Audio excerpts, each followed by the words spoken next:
Damn, that went quick. All right, so 3, 2, 1, 2, and we're live again to the world. What's up? Yeah. So thanks for coming in, man. So of course. I said this a little bit because I had Jordan on as well. Yeah. So I'm Yeah. taking the couple of the guys that one show anyway, but that I enjoy the most, and that obviously I hate to use words like finalists and shit like that. That drives me crazy. But that I enjoy the most, and that I got the most feedback on, and all this other kind of business. So obviously I got a lot of my guys are hitting you up. Comments. I don't know what that's you say. What, that's what's up. DMs and things like that. So you guys watching as I'm kind of in the middle of this co-host search thing. I don't know what to call it. So I'm being generic and whatever, So this is actually like your fourth time on now? I think so. Yeah, fourth. Yeah. If we're counting, right? Yeah. Because then the gun thing, and then two for the two co-host search tryouts. So we're in, man. So we won't get into all that kind of nonsense because I know people that are listening on the audio version are gonna be like, "The fuck you talking about? Like, stop it." Right. But dude, big news. Korea. We were just talking about it off air. Yeah, I'm freaked out by it. I don't believe it. Like, I still am like, part of me is like, this isn't really happening. That's kind of me too. And my wife was asking me, she was like, well, what's comparable to this? She was, Berlin Wall. But I'm like, not really, because when the Berlin Wall came down, it's not like one side was in this massive suffrage situation, right? Not like this. They weren't in a great North Korea is situation. such a... Yeah. I was living in Germany when the Berlin Wall came down. Oh, I was. And because from 86 to 92, I was 93 when I joined the Air Force. 93. So I guess 93 I actually entered. So I left. It was like January 93. So I was living in Germany when the Berlin Wall came down, and it was a enormous, huge. I was living in Germany when East-West united. Yeah. So it was a big deal, and the deal. East was suffering. No, it was just bad not to this level. Nothing is to like that's like one giant gulag. It seems like North Korea. Yeah. And gulag. I don't know. I don't know. You know what I mean? Yeah. I don't know what else to Like put it because it's such a horrid condition. It's what like we've heard. nothing else. Yeah. I mean, like you're asking, like, what's their population? I'm like, we really don't know their total population. What would you guess? Like 20 million? I'm around 20. And I'm just throwing a number without. Who knows? I don't. And other people will be a little more educated on that, obviously. Right. But I don't know, man. Well, whatever the number is, it's that many million prisoners living in horrible conditions, starving. Whatever number you say, 95% of that is effectively just shy of being in prison camps of World War II. Right? Because you got to think, they don't get food, they don't get deals, they're forced to do everything that they have to do for a huge majority. They're forced to tell on anyone who does anything wrong. Right. Like, did someone say the word Jesus? Yes. You got to go tell. And like, you're almost rewarded for telling on someone. And then whoever you tell on gets beat, tortured, taken in, got to go to prison camps, hard labor, the whole. I'm like, holy shit. Well, it's to where if not only do you get sentenced to some horrible prison camp for life, but your children and your children's children get sentenced to. It's some insane thing. And nuts. The torture and the abuse and just from the people who've escaped that have given us an idea of what it's like. It's insane. It's disgusting. It is, and it's always bothered me so much that we have this entire country living in a situation unique to the world, really, where it's one giant gulag, a concentration camp, call it what you want, horrible place, and it felt like there's nothing we could do for these people, and it felt like such a tragedy. So I'm gonna play the political fringe of this because obviously, people know that I probably know more information, but we can't really necessarily always share all that information that we know for obvious reasons. But it's generally speaking, China is the problem, right? Because China doesn't want a free country on their border, right? So have we had the ability and power to make a unified Korea this whole time? Yes. But China's not going to allow that. Right. So we obviously don't want to go to war with China because of this fraction of a peninsula.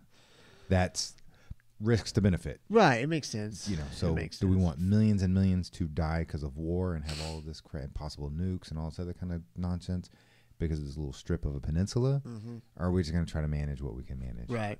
So my whole thing is like, okay, take the DMZ, just move it north and put that between China and a unified Korea. Like, why can't that be the solution? Well, so let's ask about this. what changed with China now, because obviously China has to be accepting of this for it to occur. No, yeah. Well, ending the Korea War basically does a couple of things. I'm going to speak layman because I don't want people to get lost. Is it recognizes each country as a sovereign nation. Okay. So each country and the global community now, South Korea is a sovereign country, North Korea is a sovereign country. That does a lot of things. Speaking of just North Korea, to help them with trade and with everything. Right. So they can generate revenue. They can increase the quality of life of their people. Not that they would, but you know what I'm saying? Those opportunities are there, right? Yeah. Things can go through and over North Korea now, if that makes sense. Yeah. So routes and things of that nature. So it makes things easier and more efficient on a global scale, on a global economy. What about unification? Is that on the table? Do you think that they're going to unify? I mean, do you think that's a foreseeable possibility? So, like a little bit of this, Sharon, a few weeks ago, I'd say absolutely 0% chance. Right. Now, I think it's possible, not necessarily very likely, but it's possible in my lifetime that they'll be unified. Wow. They'll be unified Korea. That'd be amazing. But listen, 100% of it is China. Yeah. 0% is North agreeing with South and vice versa. They'll figure that out as business. Right. So one of these things, and, a bird on the trees throwing stuff out there, is that if you take the leadership of Kim Jong-un and his family and you make them multimillionaire billionaires, right, he'll have, in a free society, he'll have far more power than he has now. Let's be real, right? So who has more power, Kim Jong-un or George Soros? Oh, yeah. That's right. Not a question. And so if he's not super nuts cuckoo like his pops, there's a bargaining chip. Well, whatever. Give him $1 billion. I don't care. Free those people. That's what I'm saying. Yeah. And then I don't care. Free, and then it'll that would end and free. And what is it, 70 years now almost? Almost, yeah. In the 50s, so yeah. Yeah, that's crazy. That's insane. I hope so. And I think the left must be freaking out because they got this happening. So how do they spin this? Because Trump, the devil, is the president. Yeah. So how do they spin that? And then you got Kanye West tweeting out that he loves Trump. Yeah. And I think I heard Chance the Rapper. Soup. Well, I think he just said you don't have to be. Was a little more ambiguous. Yeah, he didn't quite support Trump, but he's telling black people, hey, you don't have to be a Democrat. Yeah. Just because you're black doesn't mean you have to be a Democrat. So the left must be just having. They're like, wait, what? This isn't fair. What's going on? And I don't know what they're doing. They must be. I can't wait to see the news spins. Chance the Rapper and Kanye are big names, dude. I think it's funny though because I think Kanye's probably still. I won't say an idiot because he's made his money, so you have to. There's some intelligence. You get who's the opera singer? Josh starts with a G. The opera singer. Yeah, the opera singer. I don't know. I don't know anything about opera. Anyway, I'll forget it. Someone had just played the clip the other day of him singing all of Kanye West's tweets. Oh, it was the funniest damn thing I'd seen before. That might be genius. I have to find that. And this is years old. I think it's definitely before the election and all that kind of stuff. But he's still spinning them out. That would be great. And it was I was just rolling through it, and I mean, I'm like almost crying, laughing. It's so funny. And it's not really meant to make fun of Kanye. It was on, I forget the late night show that it was on. Anyway, but it was a left late night show. Yeah. And names anyway, that'll come to me later. But it was so it was on a left show, left late night show, doing this whole thing. So it was it was just funny. Yeah. And you know how sometimes people get on and read all their angry tweets. It was in the vein of that, right? So it was meant to sort of be a roast and all that. Yeah. So Kanye, yes, he's no, he should not run for any office of any kind. I don't know that his mind is there from a personal perspective or business perspective or economic. Well, I'm just picking, dude. It's not there. But what's funny about it is, he called George Bush. He said George Bush hates all black people or whatever it was after Katrina, and of course everybody, the left loved him, right? Yeah. So now he's saying something completely different, and of course now the right loves him. Yeah. And I think it's just funny because I'm not really. I don't identify. Particularly, I don't identify with either party. Yeah. I kind of like to think I have my own views, and some align a little bit to the left, and probably more aligned a little bit to the right. But they're my own views.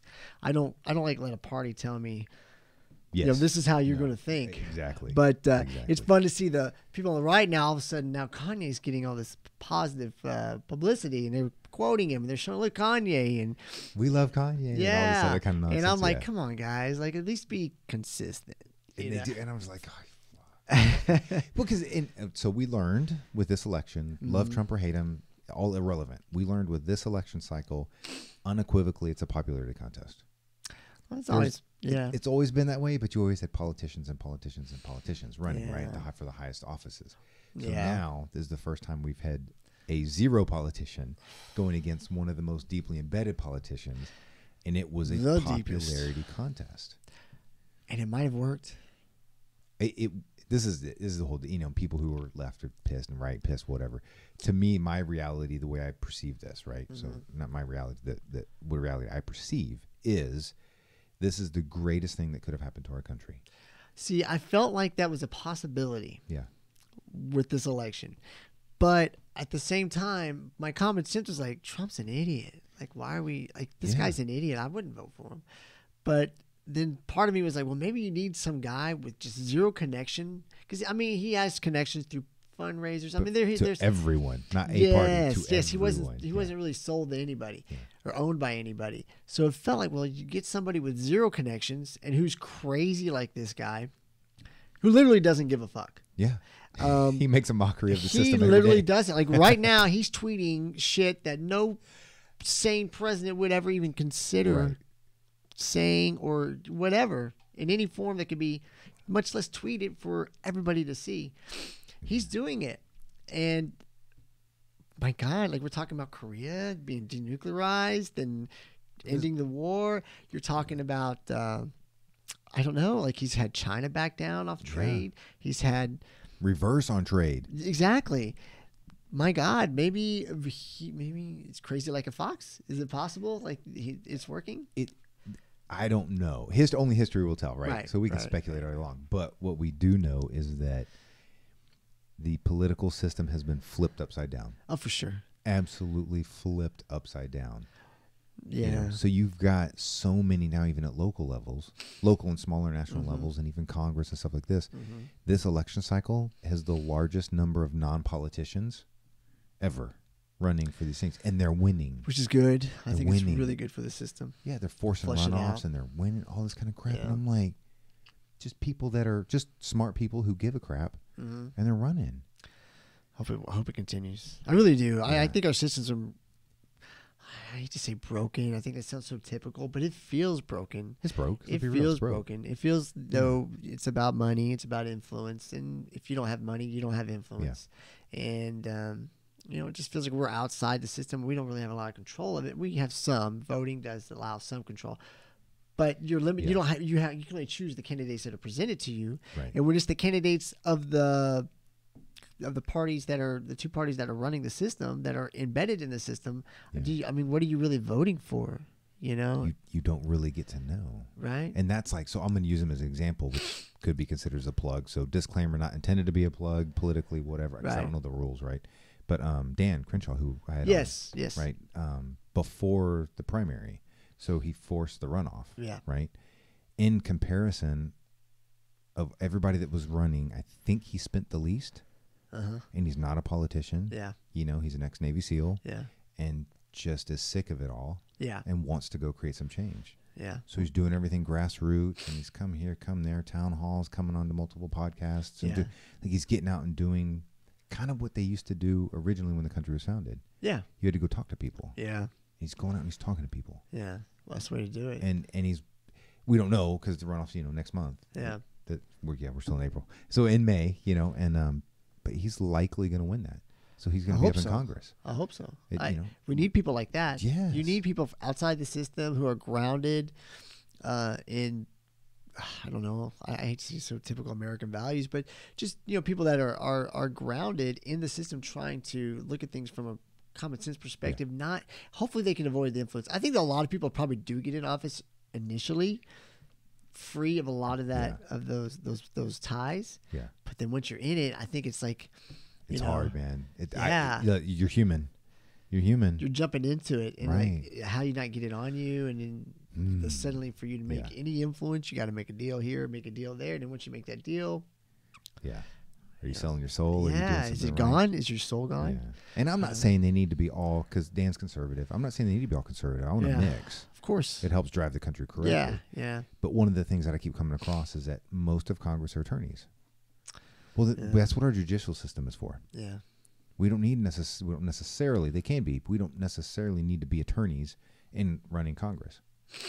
Right? Well, it's it needs to be representatives of the people. So with a lot of the founders, though, they were all kind of into the legal system, although the legal system then was very different than now.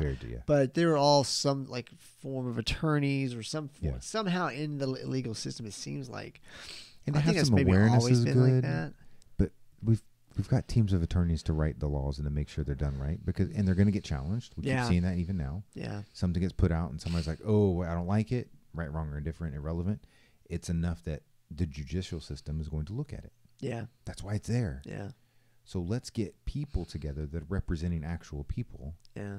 And let them hash out the general idea and then use the legal system to tamper You got to it out. wonder about term limits then to keep it flushing, but I just, they're not going to do it. Like, would you do it? Would you vote legislation that kicks you out of your job? I would, but I'm different. Well, let's say the average guy who's benefiting from the system. No. Yeah, I'll put a term limit so I can't get this free money anymore in 8 years. Right. No way. No way. Most people will never vote themselves out of money. That's the problem. Yeah. And it can't be done from any other branch, from my understanding, that specifically has to go through Congress. Yeah, Congress has to vote on it themselves. There's I'm like, dang. So is there a flaw in our Constitution? That's the flaw. Well, it's not perfect. Yeah. It's pretty damn good. It's as close as it can be. Let's be real. Yeah. There's not a better system. No. See what's happening in England? Shit. Baby Kai is Kai's name. What's his name? The baby's name. You know what I'm talking about? I don't the one remember. they took off life support. That's what I was trying to think of what his name, what the baby's name. I don't know why was. I said maybe Adelaide or something like that. I can't. You said remember. that, and I was like, oh, that's not right. But now I'm lost. Right. Yeah. But everybody knows what we're talking about. Yeah. Man, that's broken system. Mm-hmm. When you're allowing a hospital to not only, it's one thing for the hospital to say we're no longer going to attempt to keep this child alive, but then to say, but you can't take him someplace else. Right. Like that's another step. To take possession of your child, another human being. Well, and it's not even like it's not like they're taking him home. It's their child. They should have the right to do that. Yeah. You have the Vatican Hospital in Italy offering to fly the child there to try these alternative treatments. And they're like, nope. And no, we're not going to give you permission to take your child for alternative treatments. We're going to just let him die here. Yeah. What is wrong in England? What the hell? That's First, they're banning knives. And I got to reiterate that. First time, right? The first time ever, the murder rate in London is higher than the murder rate in New York City. Crazy statistic. I wonder if it holds up through the year. That's I'm just probably, unless something crazy happens. I don't know. I mean, well, they got the immigration issue. Yeah, which is a big problem. That's driving a lot of that, and that mayor's a nut job. Yeah, England.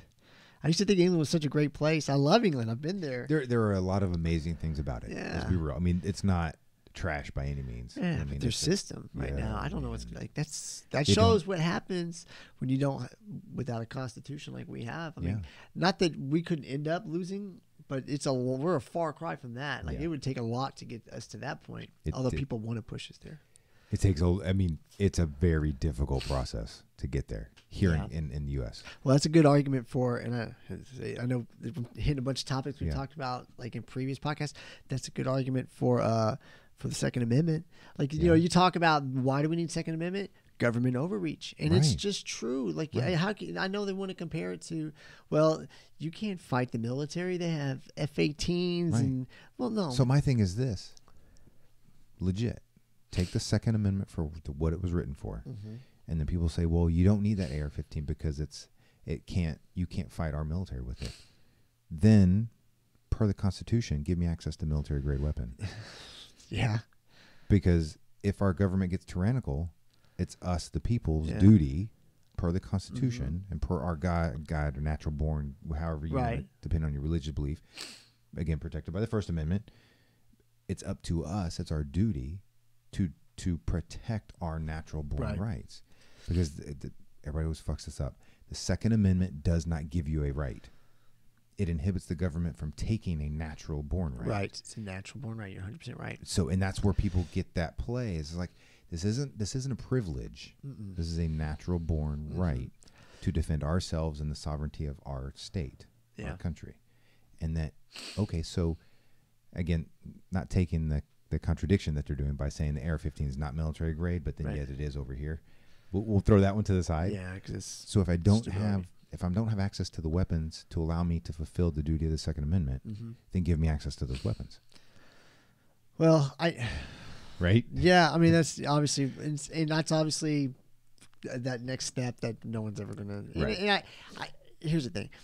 Let me just backtrack on something you said. When people say, "Well, you can't fight the military," fuck you. Yes, you can. Yes, you can. The Have you not watched guerrilla warfare over the last how many hundreds of years? When smaller, lesser armed forces have absolutely stunned larger forces. And I'm not even going to talk about the dynamics of Americans fighting Americans, which I'm telling you right now, the most pro-Second Amendment people in this country are your military and police. So who are you going to find to go fight these people? No, those are the people you're going to be fighting. Yeah. Good luck. There's going to be an overthrow before it happens.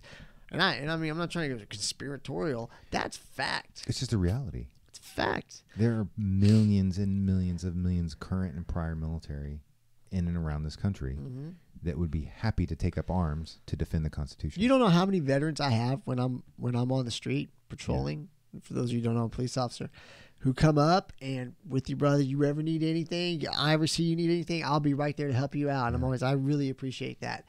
And I think that's a very strong sentiment on many veterans. Oh, yeah. Among many veterans. Oh, I had no doubt. So, like, man, we definitely need that Second Amendment.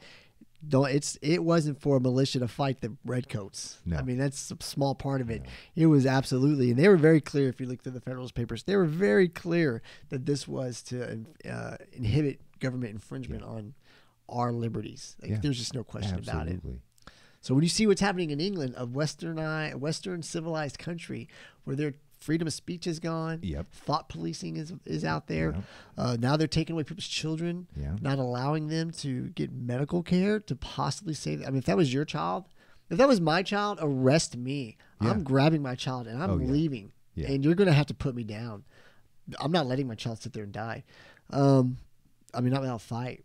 There's good luck. They can't say anything because later police you'll will have get numbers. Us, but, you'll have numbers, fine. But the first couple of you guys, sorry, you're not stopping me from taking my child. And I mean, I hate to get, it is what it is. But what in the world makes anyone at any level think it's okay to do that? I don't know, and I think it's this. Gosh, if you go to a communist country and a dictatorship, I can make that work. Right, I can do that in a communistic nation, not even a socialist, but in a dictatorship and things of that nature. I can be like, okay, that's their system. I kind of get it now. North Korea, I would understand if that happens in North Korea. I hate the hell out of it, but I can wrap my head around it. That's not the United Kingdom. But here's the thing. I think is what you're seeing is a slow. It's a slow. What do they say that? And I've heard it a million times, so I'm going to mess up the quote. But basically it says that tyranny will come with a happy face. I don't think it's tyranny. It's a different word. But it'll come with a happy face. We're doing this for your health. We're doing this for your benefit. This is for you. We're taking this burden from you to make your life easier. So I think that's what you're seeing is that, and I hate to get lefty righty, but it's extreme leftist progressivism. I'm not saying that right. Progressivism, I think, is what I was looking for. But we'll get a linguist in here later. Yeah. People are just, their ears are burning right now. But you're seeing that extreme leftism. That's what it looks like. Yeah. So when you see people who I consider myself very moderately to the right and libertarian. When you see us saying, hey, this is what we're worried about. Yes, right now you're talking about something small. We're worried about it cascading into what's happening in England. We don't want that here. And I don't know how to get that across to a lot of the left. I don't want to say liberal, whatever, the left. Yeah. Most conservatives, right, or pro-gun people, because there's liberals that are the same way. Absolutely. We are looking at the entire picture. We're not saying this little thing here and this little thing here and this little thing here. Most of us are cool with this little thing here and there, but the big picture is our concern, and I don't know how to get that across to them. I don't either. Because I've tried. Like I'm cool. Like, oh well, not everybody needs a AR-15. I'm just using that because that's what they always attack, right? Okay, true. I agree. Not everybody needs an AR-15. Not everybody needs a 500 horsepower vehicle. Right. Not everybody, and I'm not trying to compare them. I'm agreeing that there's a lot of things in society that people don't need. Like, yes, and they shouldn't have. Yeah, there's a lot of crazy fucked up people out there. Yes. But it's not okay to inhibit or infringe on their right unless they have committed a crime or they are deemed psychologically incapable or mentally incapable, depending on what word you want to use. And you have to be able to, you have to explore that. You can't take the right, then explore it. Right. You've got to explore it, determine it, allow due process, and then you can take the right. Yes, 100%. Will some innocent people die for the greater good of freedom? Yes. I'm sorry. Guess what? Innocent people are always going to die. In communist Soviet Union, innocent people were dying. And I'm not just talking about by the government's hands, which was happening a lot. Within communities. But within communities, there were serial killers. There was people committing murders and rapes and all kinds of horrible things. You weren't hearing the news because, of course, you're hearing the propaganda that was coming out. And that's every communist country. They're going to bring you the happy face about how great it is. They're going to lie to you because they have complete control over all information coming in and out for the most part. Yeah. So that you can never stop innocent people from dying through whatever means. It's going to happen. You can increase safety and you can increase measures and checks and controls, and most people that are pro-gun are for that.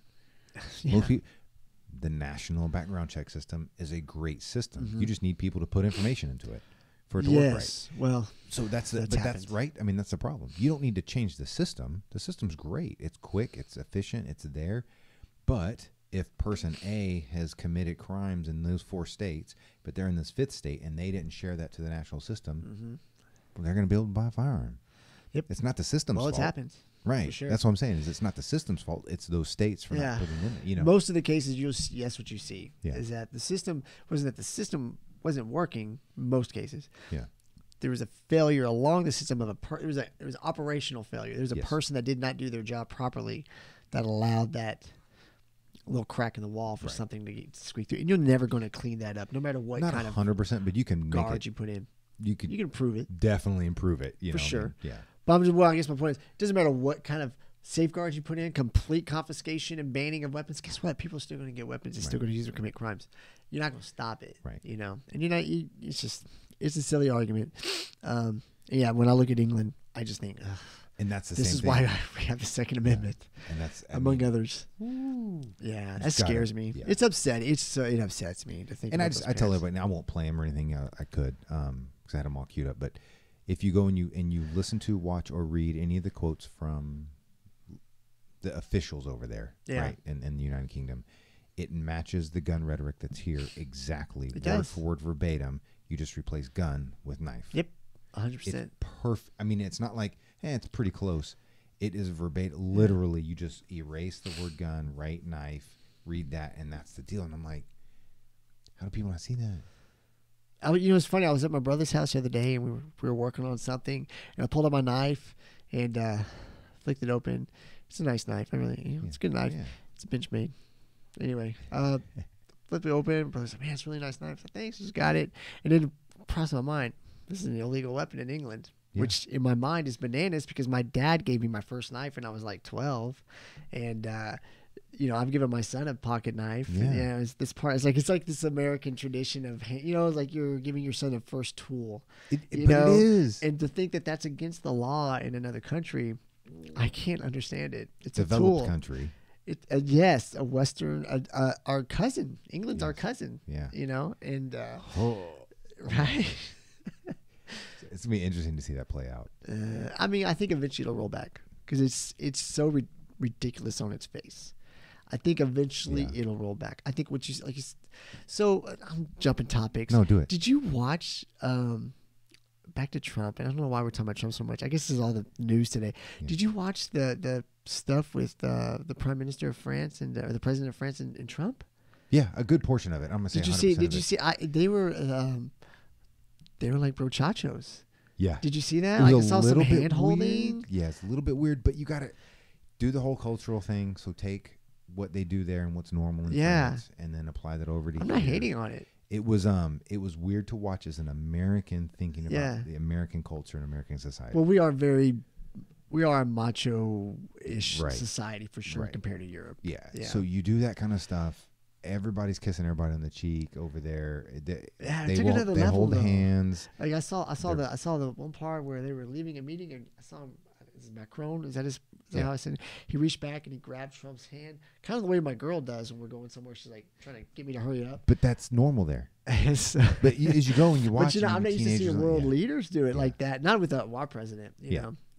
I appreciated that though. I thought it was awesome. That was amazing. And I'm sure the left was like, "No, not France, not France. This isn't happening to us." And even some of the right were making fun of him too, because you I thought it was hilarious. We had all the anti-French stuff. Oh yeah, whatever, 9-10 years ago, and Well, this guy's a little more conservative though. I'm right. He's got France involved with.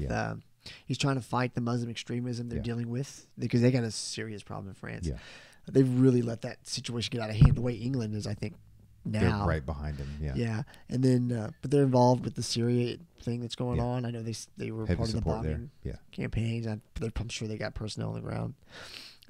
Did you hear that there was a shooting engagement between Russia and American troops in Syria? I heard this. I don't know. I didn't see anything that it was confirmed. I heard something, but that it may have just been a targeting thing. Like somebody was locked onto. I heard it was like on the ground engagement between troops. Is that possible? I mean, I guess it's possible. It's always possible because we have guys there. Yeah, they have guys there. It's possible.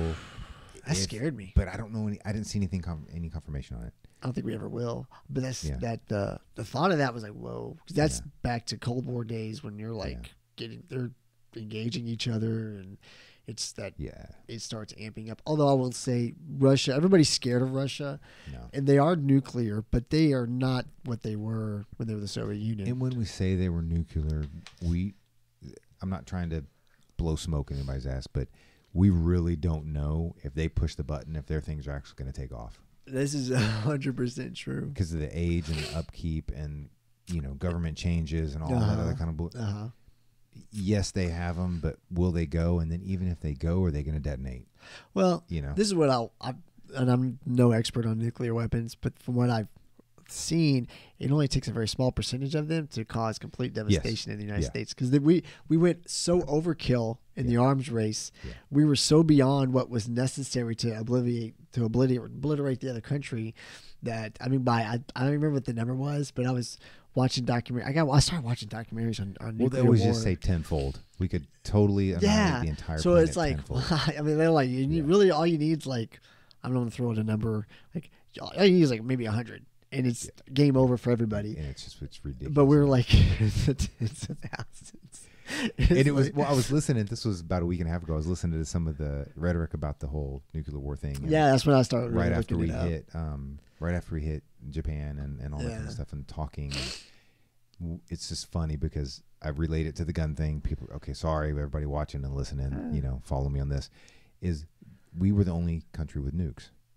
For like very 5 years or something. Yeah, for a very short period of time. We could have ended Soviet Union then. Well, and that was kind of the whole thing is we were sitting here and we were like, look, we know you're trying to develop it, so stop. Mm-hmm.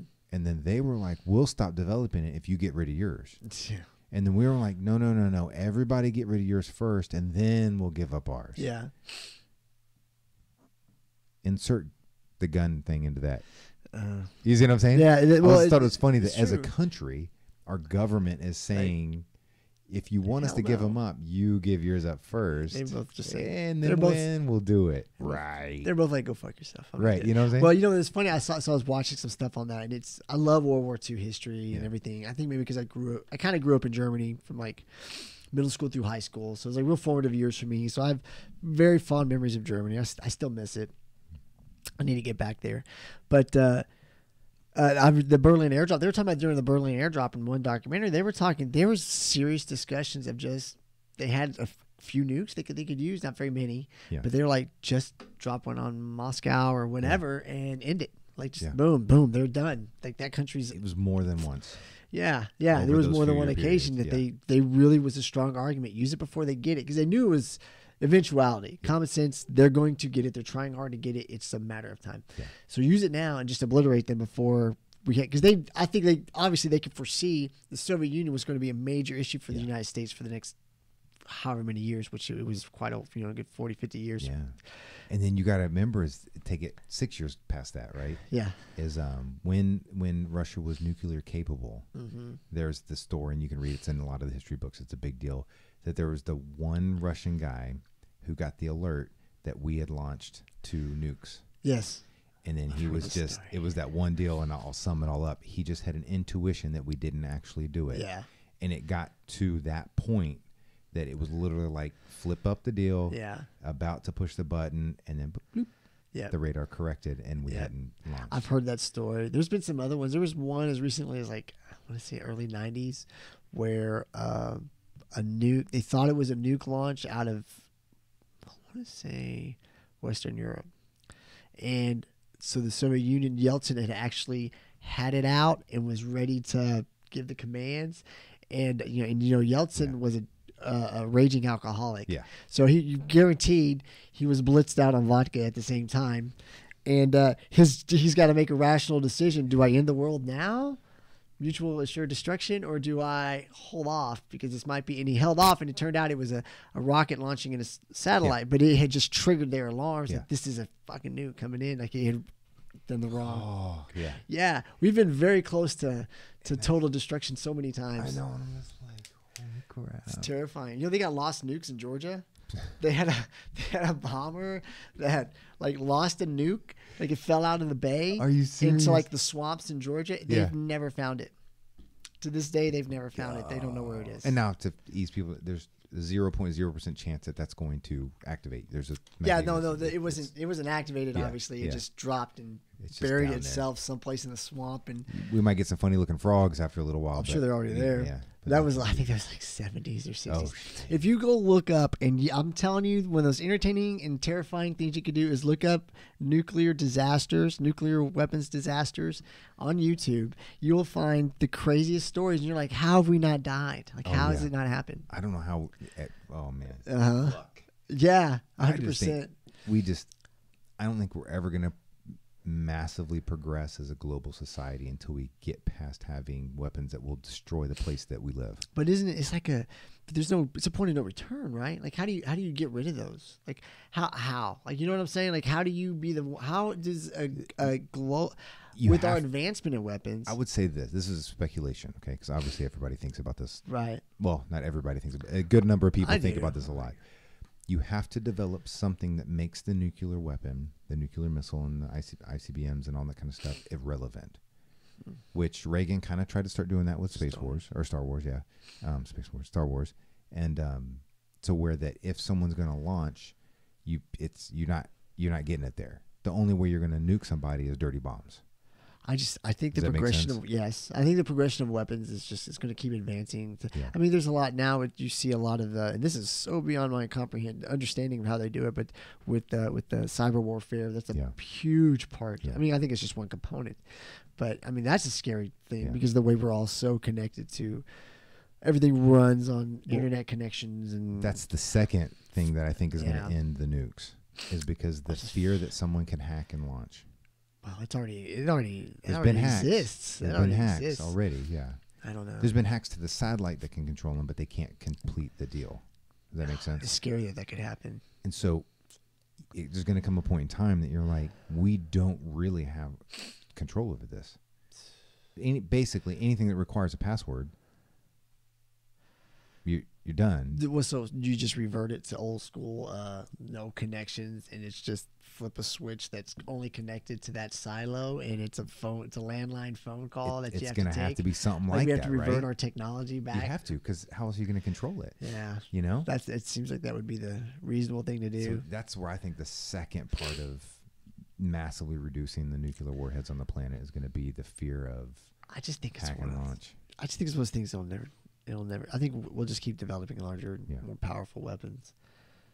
I think it's our nature. I think we've always done it since 200,000 years ago when we kind of started becoming modern humans and picking up rocks and sticks.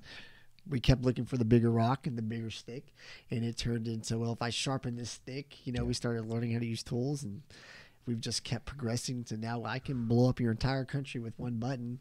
That just blows my mind. So I'm sitting there, I'm thinking, so I'm like, I get it. Whoever has the biggest stick wins. Yeah. Most of the time, right? Biggest stick or the biggest, most money in your pocket, they win the battle. But in this situation is you're playing with yourself.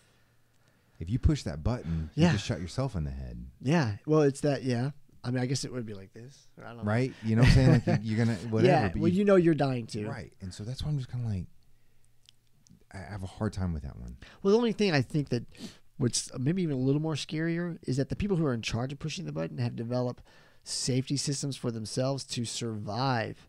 Hopefully. That global, that they feel they can survive total global destruction, and then they can come out and maybe not live 20 years, but hey, they survived it, and I don't know. A chance. I wonder at that level when you have that kind of responsibility and power at your fingertips, how you think, how you analyze, and come to decisions of that magnitude. Like you have to come to if it's your responsibility to maybe have to push that button, then you have to rationalize it to some degree, and you have to come up with, well, yes, almost 98% of the world population will be dead, but that's 2% will survive, and maybe we'll recreate a better society. I don't know. Like, how would you rationalize it? Because me personally, I would just, you're not gonna make me push the button. I don't know.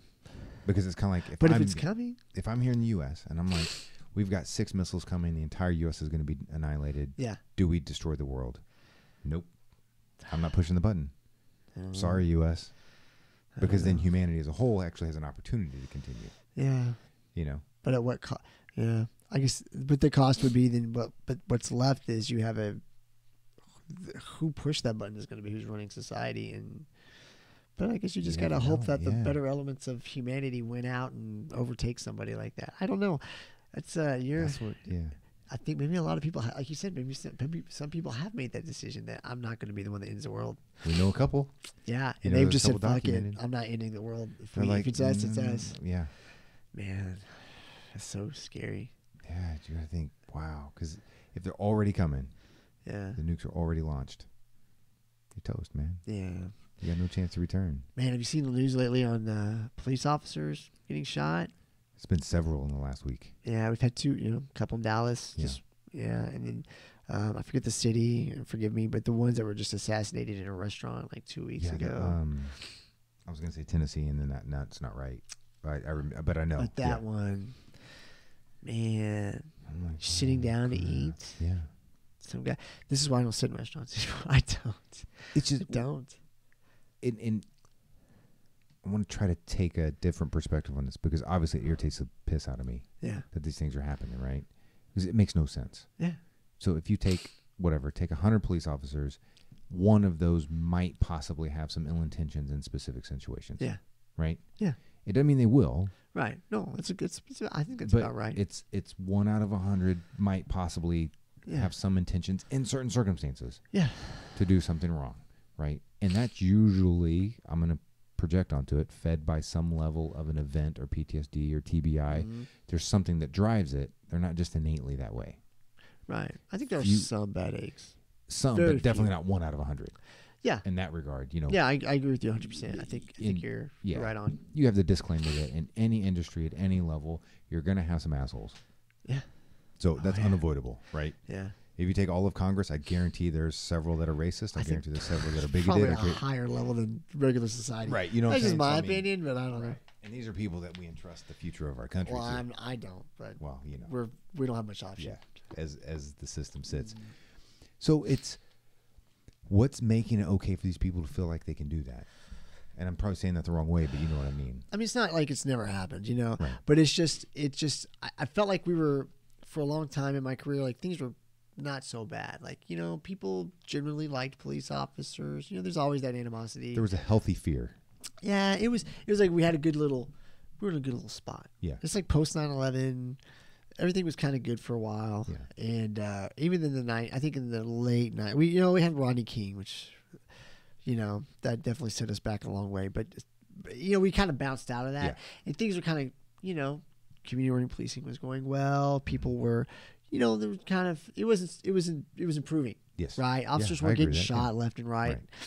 I think we actually had a low point there for a little while, and then, I think if you go back to the 70s, there was similar unrest. 60s or similar unrest against police officers getting assassinated and stuff. But those were very turbulent times. Now I don't think we're in anything like that now. Yeah. But man, I don't know what makes them think it's okay. I don't know what's incentivizing. I don't know if that's the right word, but I don't know why it's happening. I don't know, because the police officers I know are such good people. Yeah, they're better educated. They're more professional.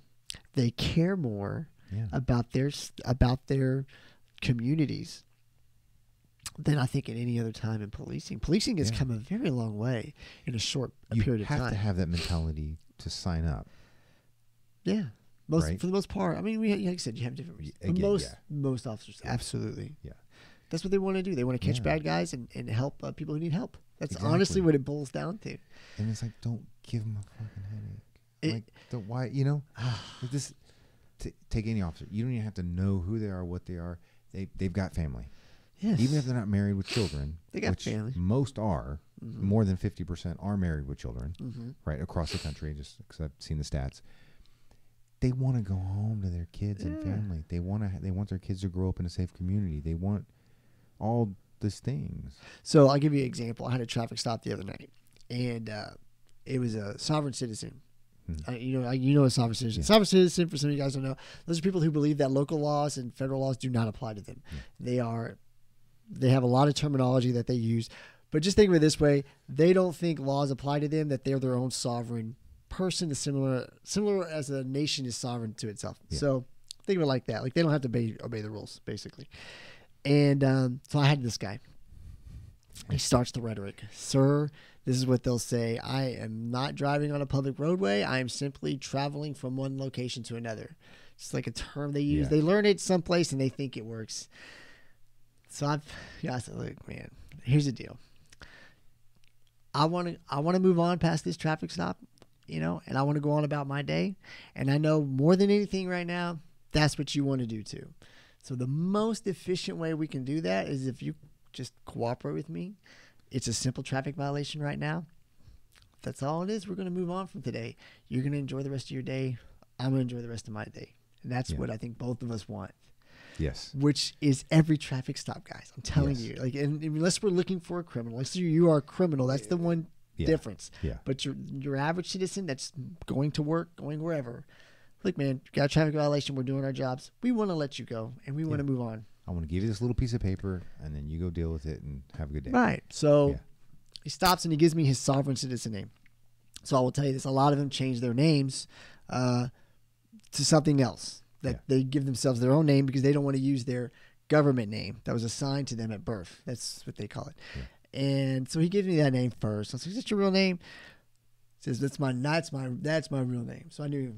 I said, well, what do you have another name? And I had to go through this. What was the name that your parents gave you at birth? And well, I don't go by that name. I said, well, I had to work with them. Yeah. Finally, I got it out of him. And of course, he did have some warrants and some issues. It was small stuff. I'm not worried about it, but I was able to get it, and I was able to give him his ticket. And I was like, man, thank you for cooperating. I appreciate it. I'm not challenging your values. I'm not in any way telling you to compromise yourself and your beliefs. We're just both trying to get along with our day. And I appreciate your cooperation. I did issue him a citation. He committed the violation. Yeah. But he got to go on his day, and I got to go on my day. Yeah. It was that simple, which is what we all want. That's what we mostly why can't it be that simple? Because people make it complicated. Some cops make it complicated. Very few. Well, and that's true. But again, I'm always on the officer side. 99.9% of the time on these things. There's a traffic stop. The officer has to put himself in a situation that he's exposed, right? Yeah. So it's just a dangerous situation. And if you get up to the window and people are, I don't care what sex you are, what race you are, what this you are, what beliefs you are, I could give two crap. I don't fucking care.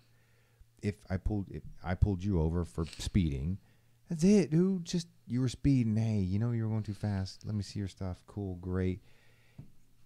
this is me as an officer, which would be absolutely wrong again because I don't even give a crap if your insurance is real. Just give me some shit to write down. You know what I'm saying? Like, right. I need your ID to be real. I understand what you're saying. I need some shit to be in order. But yeah, look, that's between you and everybody. Dude, here's your citation. Great. Bye. If you get up to the car and they're like, "Oh, fuck, you pulling me over," blah blah. Okay, see now, damn it, now we got a problem. Well, I'll tell you that's about 20% of my traffic stops. Yeah, and that's what I'm saying. But you get used to it, and like, you know, it's amazing how I've been doing it a long time now, but it's amazing how where you're like, listen, man, let's just relax. Yeah, this is all I need from you. This is the reason. So you're too kind. Well, you have to be. Well, this would be me. Oh man, my eyes. The stuff in my eyes. It's gonna be a little while. I can't. Hang tight, man. Let me get some eye water. You just stay here. Let me get some. You know, I tell you what I try to do, and I feel you though. I tell you what I try to do. I always try to put myself in their shoes. Yeah. It's stressful. It's disruptive. Yeah. Especially when all you're doing is a traffic violation. Although I will tell you, the people who are usually the loudest protesting the traffic violation usually have the most problems. They're usually with the suspended licenses, the warrants, there's some other the issues, and usually the people who have zero problems are the most cooperative. Not always, but generally speaking. But I try to put myself in their shoes. Like, this sucks. Yeah. I've been pulled over. I've gotten tickets before. I know how it feels. It sucks. Yeah. It's not fun. And it's going to gnaw at you. Like, I still remember the times I've gotten tickets, and they've been a long time ago. I'm doing that multiple times a day. I have to go, if I go to court on a ticket, I got to go review the video. Okay, now remember it. Like, because there's so many of them. And, I don't know. I get why there's always that little bit of animosity towards me. I get it. But this level of hatred that we're seeing from some, and I don't understand. And there's, I know there's a video recently of I think a former Hillary Clinton staffer berating two officers. It just came out. I just saw it yesterday. I didn't watch it. I saw the part on it and I didn't click on it. So I don't remember why they called her out. I think they had her daughter stopped and they needed her to come out and pick up her daughter because something was wrong, which happens where the driver's license is bad. We can't let you drive, but we'll let you call somebody to come get you so you can take your car with you instead of towing it. It's usually a courtesy. Avoiding impounding. It's usually a courtesy. Yeah. And I'm not saying that's the situation, but I saw her berating the officers and doing the same old, my daughter is a student at Yale and her friend's a student at Harvard, and you can't even put a sentence together. And the officer's like, yes, ma'am. Yes, ma'am. This is my name. This is my badge number. I'm going to file a complaint on you. And you're so stupid. You can't even, all that language. And the officer's just like, yes, ma'am. And how you feel if someone talks to you like that. Yeah. So this officer's absolutely feeling that too. But you got to, yes, ma'am. Yes, ma'am. And this is the deal. Whenever in the history of all policing has that been a successful tactic? Never. Right? I've never seen it where, you know what? I am an idiot. You're right. Thank you. I'll just put this down. And you can go. What was I thinking? You're right. I was bullied in school. That's why I'm doing this. Yeah. So Here you go. I gotta share this. You get to go. I've been pulled over once for a speeding ticket. Yeah. Okay. So it pulled it, and obviously I'm perfectly fine. Everything's fine, whatever. And it was a kind of younger, chubby African American police officer that came up just to give the deal. Just I'm going to use the term jolly. That's okay. Right? It's okay. There's a few of us out there that are jolly. He didn't look up. I mean, he's just kind of it was good weather, the whole thing, whatever. It's great. He pulls over and he's like, oh, you work out. yeah, work out. It's kind of deal. He's like, get to the point. He's like, how fast do you think you were going? I was like, 68. I have no fucking clue. Yeah. He was like, yes, I got you. I think 77 or something. Yeah. I was like, man, 70? I was going 70. Yeah. He was like, no. He's like, no, 77. I was like, 72? What'd you like? So we started playing this negotiation, and then he started joining in on it, playing around the whole thing. End of the whole deal. I just didn't get a warning. Well, that's good. The whole thing. It was fun. Not that that's a successful tactic. Sometimes it works. But he was in a good mood, so I was like, "What?" And he just seemed happy about it, and I'll tell you, I couldn't tell you for my life if I was speeding or not. Well, I'll tell you one thing that doesn't work. Being an asshole. Oh no. Yeah. But I will. I have had friends that go, man, this guy said this to me and that to me, and fellow police officer friends, and he was just a dick. And man, I can't believe he talked to me like that. I was like, give him a ticket. No, I gave him a warning. I just wanted him to say, so. Yeah. But that's the good-heartedness of most cops. Yeah. a lot of times they're gonna be like, yeah, you just treated me like shit. Yeah. But you know what? I want you to know I'm above that. I just want to give you a warning to slow down, or I just want to give you a warning about this situation. And I know you just talked to me like I'm scum of the earth, but please go on your day and be a little safer. Just goof with the people. You know what I'm saying? Like, I appreciate that when that happens. It's appreciative. Because even if I knew whatever, I didn't know. He could have said any number in the world. Yeah. I would have to agree because I had no clue. Right. Yeah. No clue. And it was one of those deals like it was off of 59. Yeah. And kind of late morning. I maybe there was one car in the distance there and one car so I had I'm just cruising, right, having fun. And anyway, so I don't really play with them. It just doesn't matter. That's it. You know what? Like what's the worst he's gonna do if we're joking? Write me a ticket. Write you a ticket, right? Okay. That's already a good possibility. That. And I wasn't trying to get out of a ticket. I was just screwing with the dude because he looked jolly. You know? It was like 100%, man. I tell you, it's amazing. It's amazing how people will act. But it is what it is. I got over that a long time ago. We new officers, man, they'll come up to me. You won't believe what this guy said to me. Yeah. I bet I do. I've probably heard it. I've been called about everything in the book, and I've been doing it long enough. But let's hear it. And I'm like, you have to learn to let that roll off your back. Yeah. Because especially with the younger guys. Younger guys, they'll get their backs up real quick. They're like, you said what to me? You say, I've had a guy. It's okay. Just let him talk. You know what? This is all recorded. Let him be the asshole. Yeah. Because if he goes to court, guess what? He looks like an asshole. You look like a professional police officer doing your job. Yeah. That's the best outcome possible. Yeah, man. This is a random deal. When does it cross that threshold? So you've got traffic stop for whatever reason, right? And you don't even know if they have warrant or not. Right. That's irrelevant right now. Which is like usually at the beginning of this traffic stop. Right. Yeah. You're at the beginning. And they're just combative. No, I'm not giving you shit. I didn't do anything. Well, touch me, please. If they're refusing, to, you have to cooperate. Right. Right. Like I've legally stopped you for committing a traffic violation, which you can go to jail for. Yeah. Just so you know, you can go to jail for traffic violations. I've done it. People don't realize that, but yes. You think you can't, but you can. So there's steps we take, and I don't want to go into too much detail, but absolutely. You stop cooperating with me, well, then you're gonna end up in the back of my car. Yeah. Because if you're not going to cooperate at any level, then I'm just going to put you in county. And I bring that up because I remember seeing some videos where, to me, it's a very clear baiting situation. Yes. Someone else is in the car videoing, and then the driver's being a complete belligerent fool. And then even there was one that I actually watched, and there was a child in the back. Young child in the back, 2, 3, 4 years old. I mean, under 5, right? And you were just like, being belligerent and all this stuff, and flicked a cigarette or whatever they were smoking, flipped it through the window at the cop, and did all this kind of stuff. She wound up getting aggressively taken out of the car and arrested, and there's all this hate to the policeman. Of course. And I'm like, why? Of course. Well, he didn't have to be that rough. I'm it's that level. What's rough enough to have to pull somebody out of the car to arrest? Well, you didn't have to even pull him out of the car. Would you let him go? That is that people say stuff like that. Well, this is an individual officer's decision, right? I mean, look, I've had very verbally combative people, and I'm very patient. I'm always very patient. I always give everybody every opportunity to do the right thing. Right. Always. And I'll tell you, there's 2 reasons. One, I want to give everybody the opportunity to do the right thing. I want them to go home if that's an option for them. You know, and it makes me look better. And plus, I care. I don't want to just throw people in jail. Right. But there comes a spot where you're not cooperating. If you're throwing things at me, you're going. That's assault. I'm just telling you that is assault. By definition, you hit me with anything, you've just committed assault. And so that I'm not gonna be disrespected to the level that you throw stuff on me. Yeah. At a traffic stop. And that's too far. That's a step too far. So now you're coming with me. Yeah. But and if you resist, I'm going to use the minimum force necessary I need to affect the arrest. Right. And you resisting only adds charges. So you just went from what was probably a misdemeanor Class C charge, which is nothing. It's another ticket, which you can be put in jail for.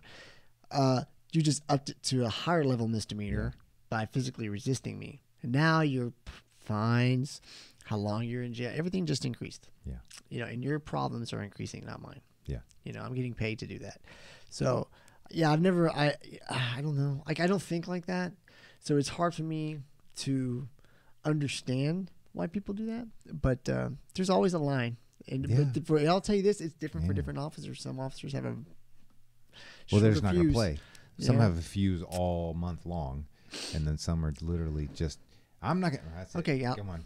Like, done. And I'll be honest with you, it could be the day for the officer. Yeah. It could be, officers they've got issues. Yeah. They've got problems going on in their life. They come to work stressed out, short-tempered that day, and not in the mood to take anybody's shit. Yeah. Everybody's experienced this, that you're not in the mood to take anybody's shit, and so someone does it. Right. I'm going to say this from a liberal perspective. In my opinion, it's always best to comply 100%. And if the officer did something wrong, there's ways to deal with that later. 100% right. There's certainly ways to deal with that later. 100% right. And this is to kind of protect myself from all the hate that I'm going to get for saying anything that's anti-liberal, right? Right. But it's don't give me extreme circumstances. Like, don't say there's been 6 cases in the history of the United States that this has happened and pretend like it's something that's common. The outliers. Does that make sense? You know what I'm saying? Mm-hmm. So the reality is, comply, get your ticket, and if the officer did something wrong, you've got 2 or 3 ways to deal with that down the road. You do. You've 100%. Got all the officer's information on it. Everything's there. It's all documented. It's recorded, often on the cam. Probably, yeah. And it depends possibly. It depends on the what department. But almost everything's recorded. Some level of alternate proof on it. Yep. So put all that together and go file your complaint officially and destroy the officer if they did something wrong. Right. 100%. If you file a formal complaint, guess what? It's going to be investigated. It's going to be looked at. The video's going to be pulled. The officer's going to be asked what happened. Yeah. If he violated policy, if he did anything wrong, look, just because an officer violates policy or said something he shouldn't have, that doesn't mean he's going to lose his career. Right. Because you're not going to lose your career for having a bad day at work. Right. You may get disciplined. That's what will happen to the officer. He'll be disciplined and learn. Now you get enough of those. Then that's trouble. That's a problem. You're in a problem. They pile up. And if you have, yeah. But, yes. I've never understood that. I'm like, just comply. Yeah. And you're not the bad guy. The minute you start fighting, then any leverage you had or anything that the officer was doing wrong actually just got washed out. Because now, they're confiding me. You're like, don't run. Don't be combative. Don't do just. That never, ever, ever works out well. No. Well, but I'm pissed off because of XYZ. Who fucking cares? Yeah. It's not going to help the situation. Yeah. Get out of the situation. Go home. Where you're sitting in your drawers in the computer, file your complaint. Yep. Right? As opposed to... Yep. That is, if the officer did something wrong, way more effective. Yes. Way more effective. Yeah. It will be looked at. And because 100%. You were proper, professional, and appropriate. Therefore, now your words have a lot more weight. Yep. A lot more value. They're going to look at, they didn't do, they completely cooperated with you, and you did do these things wrong. And now they've done the proper process afterwards. Yeah. So, I don't know. People I think a lot of it's ego, and I don't know. Yeah. A lot of it, I think it's just ego. It is. It is. So, and then, get on the social justice warrior chair and the whole thing and whatever, I get it, but. Well, the problem is they watch these YouTube videos, and I've seen them where, the officer can't do this. The officer can't do that. You need to request this, and you need to request that. And they think that, I saw it on YouTube, and it was this social justice warrior site, name whatever.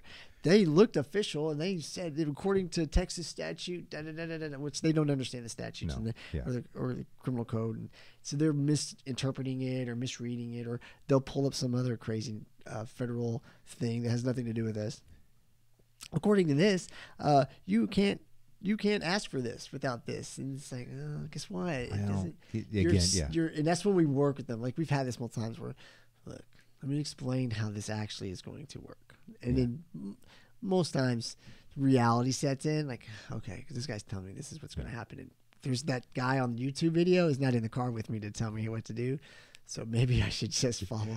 And it does. It kind of goes down to that. Yeah. Just because it's on the internet doesn't make it true. No, everything on the internet is true. What are you talking about? No, 100% of everything on the internet that agrees with me is true. Yeah. And then everything else is bullshit. Come on, people, you turds, man. I'll get. So I switched it up, man. So you're a Cowboys fan, right? Yes. What'd they do in the draft? So they drafted an inside linebacker out of Boise State. Well, I saw that in the first round. I haven't seen today. What's going on today? Just won't blank on his name. Yeah, good. He's a good speed guy. He looks good. I think they compared him to Urlacher. Yeah. Which, if that's true, fantastic. He's a big dude that stops it up a little bit slow. Yeah. But if he's an interior linebacker, well, you don't need so you speed. lost Hitchens. Yeah. And still got Sean Lee, but Sean Lee's always had the injury problems. Yeah. And, if we can get a full season with Sean Lee, and if this guy's the young stud that everybody says he is, I like it. I mean, I like it. They do need help on defense. They had problems with the run. They also, they got a lot of young defensive backs that they were playing last year, so we'll see if they mature. Yeah. We'll see how they matured. They showed a lot of promise. Some of the guys showed promise. So the defensive line looks strong. Yeah. I think they look okay on the defensive line. The question that everybody's wondering is, what are you going to replace Des Bryant with? It's going to have to be a trade thing, man. I don't think you can do that through the draft. No, I don't think so either. I don't think there's any wide receivers in there that you can just pick and plug. Not at this. Not at his level. I mean, and I hate to. I'm not a big Des Bryant fan. Right. But he's skilled, and there's nobody in the draft I saw that could have replaced it. He had a rough year the last couple of years. Attitude, and it's just a bunch of He is phenomenal when he's on. He dropped a lot of passes this last year, though. I don't know what injuries he was dealing with and stuff. You never really know. They don't tell you everything. But man, I am a big Des Bryant fan.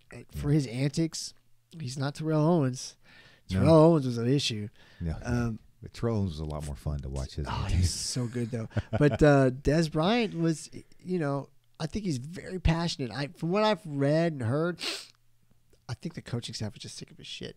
Yeah. I think there was issues going on that we don't see in-house that they just were tired of. And I don't know what it is. And I'll always, not always, but I would err on the side of this coaching staff. They're very professional. These guys are, with Garrett and the guys they got running the offense defense. I mean, they're all seasoned guys. And they run a real professional staff. So if it was that bad that they're willing to let that talent go, not even discuss restructuring your contract, which apparently he was willing to do. Like he said, they didn't even approach him. It was just, you're cut. Yeah. So that tells me there was something. They were done with him. Yeah. So now it's kind of interesting to see where he lands up. I think he turned down an offer from Baltimore. Yeah. So you put him in the right team. If he keeps his head on right, he's a playmaker. He can make a little bit. He can make a difference for the right offense. I know he was talking to the Raiders. Did he go? I haven't heard. I guess I've not heard that yet. I don't know. I'm saying that because I was thinking I saw a blurb somewhere or something. And again, I was all tied up with the draft stuff, man. Just watching this and that and that. And I just remember there being some sort of a blurb. I just don't know that they'd have the money with Amari and with everybody else that they. Yeah, I don't know that. I don't even feel like that's a good fit. Like I one or 2 year deal. I mean, it's going to be a 1 or 2 year deal. Gruden's the right kind of coach to keep you in check. Well, I mean, and he's nuts, dude. I don't know how to place all of my speculations and play. I don't know how to put the Raiders. I'm like, they're like they have so much potential. Yeah. But they really underperformed last year. They underachieved. I don't know. I don't know that that's the right player for them though. I don't know. Let me take it back. Historically, he's perfect, right? Yeah. They love the problem child in Oakland as an organization, but I still don't know he's right for it. But I was just. But as far as a fit goes into their scheme, I don't know. I don't know. I always like Dez. I'm bummed that he's not there. I don't know what they replace him with because they were already shallow at the receiving core. Witten's getting old. Yeah. What do you got left? You got what's his name? That white kid. The blonde guy. Yeah. Why can't I think of his name offhand? That's your team, dog. Some Cowboys fan I am, but I love that kid right there. He's a slot player. He plays off of what Dez would give him by Dez being double teamed and stuff. So. I don't know, man. I'm not sold on Dak Prescott either. No. I'm not sold on him. I think there was a mistake. They would have, and I know we'd get a lot of hate. They would have won the Super Bowl if they kept Romo in that year. They would have absolutely. They would have if they had replugged Romo in after he recovered from his injury 2 years ago. If he was healthy, I think you're. He wins the Super Bowl. Right. Yeah. They put him in. You know how scared they were of the backlash. They put him in for one play, and I can't remember the team they were playing. Romo has such a feel for that offense and he works so well with with those receivers and everybody. Yeah. They put him in for one play and he threw the most beautiful little, the guy ran a little out in the end zone. Just well, I can't remember. I think it was a little quick double. Ran to the corner and he hit him, and it was so. It was just all it was a little nod to the guy. Yeah. He drops back, boom, touchdown. It was like smooth, and the difference between him and Dak. Look, Dak's. I think he's different nice. player. I'm not sold on him yet. I think last year, he got exposed. Now they had problems, for sure. It's a crazy year, but. He's not the player Tony Romo is. He's just not. I don't think he's going to be. I think he's 4 or 5 years. We're looking for another quarterback, honestly. But maybe sooner. Yeah. This is his 3rd year, right? This is his 3rd year, so he should have a great year, right? If you're going to be a good quarterback, the 3rd year is when you really click. And we'll see, man. For the fun of it, I would like to see Dez go to Green Bay for a year. No, man. I know you don't like that. God damn it. They already got Aaron. Aaron Rodgers doesn't need any help. That would just be because first of all, I hate Green Bay. Look at you, like, and they've already robbed us of going to the Super Bowl 3 years. Yeah. And I'd lose my lunch. I couldn't even watch them play. And that's where I get in trouble because obviously Steph being a huge Patriots fan. And yes, I'm a fan of the Patriots, but I like to see crazy shit, dude. I mean, I do too. Just not like involving my team. The Super Bowl, I love the hell out of the Super Bowl. Yeah, it was a good one. That was fun. I'm like, yes. Yeah. And my only salties, again, people are like, oh, because you're a Pats fan. I really think Brady should have got MVP. It's only happened one Super Bowl ever that the losing team had the MVP. Man, he had a great game. He had a phenomenal game. Record. I don't know if I've I would. Yeah, I don't know if I've ever seen a quarterback that dominant. In the Super Bowl? No, there hasn't been. He broke all the records.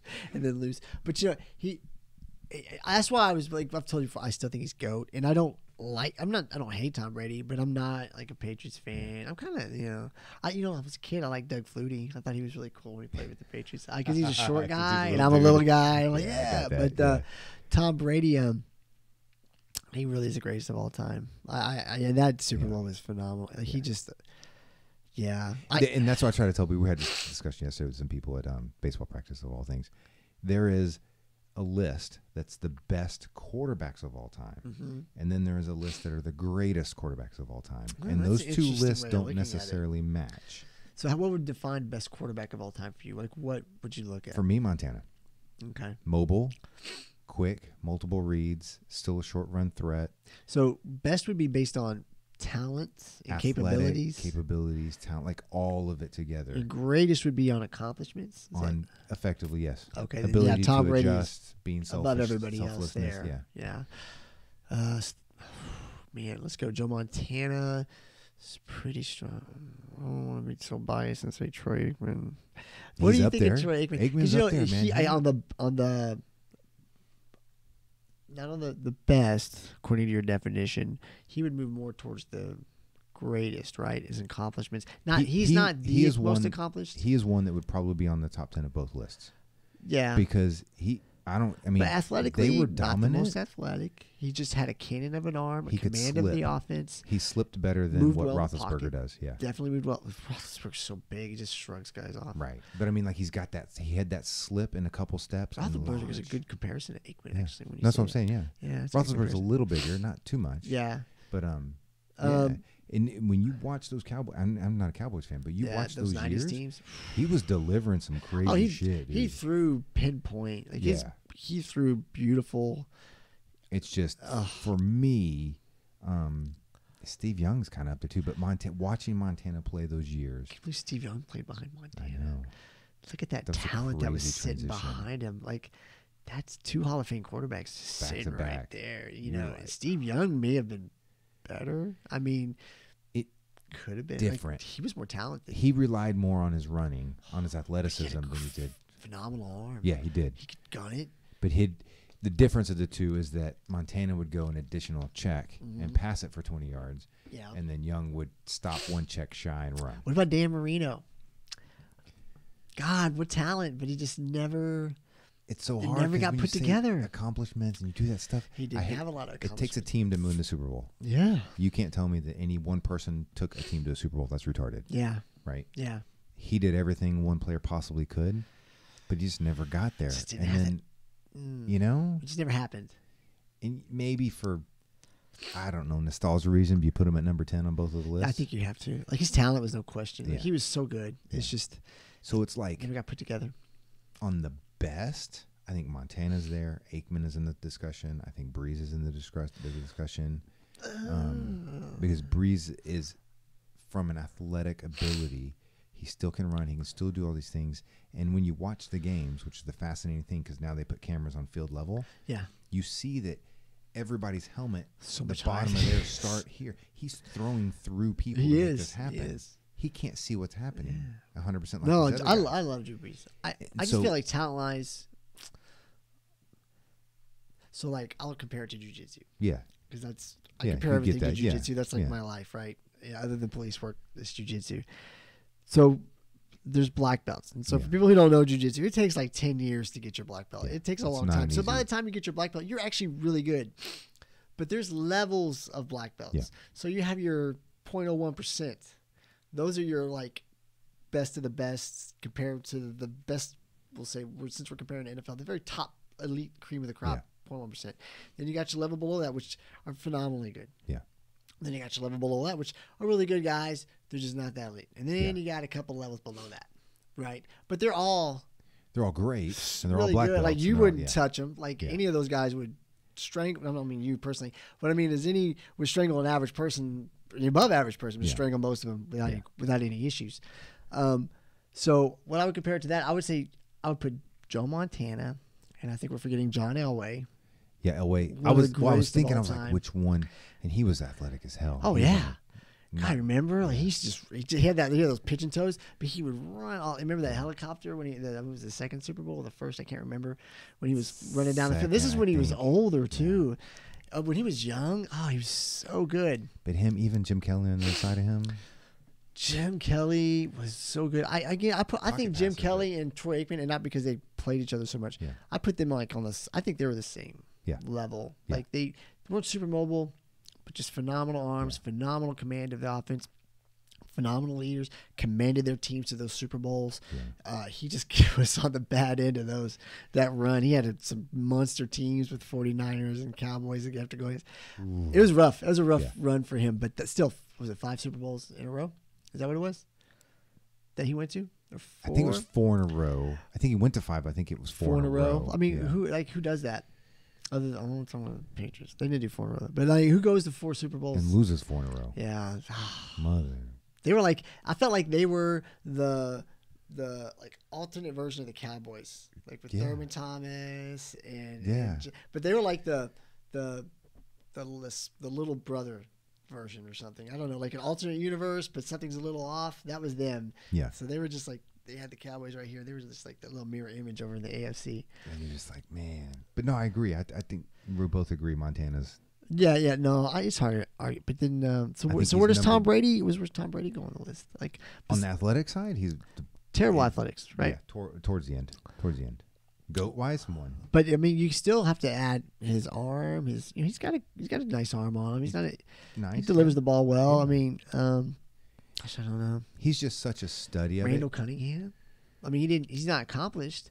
But definitely Michael Vick, and I hate that piece of shit. The only thing with Vick is that we never really got to see a career off of Vic. Does that make sense? Man, he was lighting it up early. Man, like it was like, what do you do with this guy? He would just, if there was even a little opening, he's 30 yards down the field, fling it, and he could take off. He could do. Arm. He had accuracy issues. Yeah, that was one of his biggest things. But man, he was exciting. I was not a Falcons fan by any stretch of the imagination.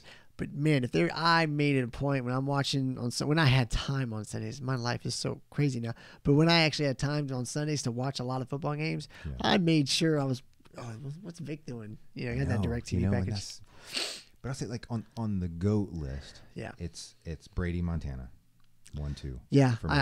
GOAT list. I don't even. It's hard to argue, but Roethlisberger, he's very accomplished. He's up there. He's on both. He's on both lists. So he's swung, but I hate Roethlisberger too. He's such a piece of shit. And then I put Marino and then Warren Moon, almost identical. Warren Moon, almost identical. Warren Moon was so good too. There's been a lot of great talent. Not a ton of athleticism and stuff, but holy crap. I think when he was younger, who did he play with in Canada? Was it like the Edmonton Oilers or something? Not Oilers. I'm stuck on that. It was who would he play with in the? Because Jim Kelly was in the Canadian Football League. Yes, around but the same I think time. it was Edmonton. Kelly was Ontario. I don't remember their mascot. Right. I think he was way more athletic. I like most people when he was younger. Yeah. And then just, the wheels go, right? But he got here and he didn't have the wheel. He had Campbell, man. That arm. Yeah, Roto-Roo was excited. I remember when they almost went that lost to Buffalo. Remember that? I thought it was going to be Dallas and Houston in that Super Bowl. I was like, should have. It really. And it was going to be very exciting, a Lone Star Super Bowl, and there's still all the speculation that there's a little tampering there, but you think? Well, I have to go back and watch that game to see that comeback.